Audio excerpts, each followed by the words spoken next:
تستعد الفنانة المغربية دنيا بوطازوت للعودة إلى الساحة الفنية بعرض فكاهي جديد يحمل عنوان لي أستانبول بابل، وذلك بعد غيابها المؤقت بسبب وقعة صحية ألمت بها خلال شهر رمضان الماضي.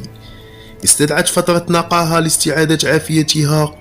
العرض المرتقب سيكون موجها إلى جمهور الجالية المغربية المقيمة في أوروبا، وبالضبط في هولندا، ويجمعها بالممثل الكوميدي أحمد الشركي في عمل يمزج بين الكوميديا الساخرة والنقد الاجتماعي بأسلوب ستاند اب الذي اشتهرت به بوطازوت. وأكد مصدر مقرب من الفنانة أن هذا العرض ليس سوى بداية لسلسلة مشاريع فنية جديدة داخل وخارج المغرب، مشددا على أن دنيا تسعى جاهدة لتحقيق توازن بين مسيرتها الفنية وصحتها التي تضعها في مقدمة أولوياتها.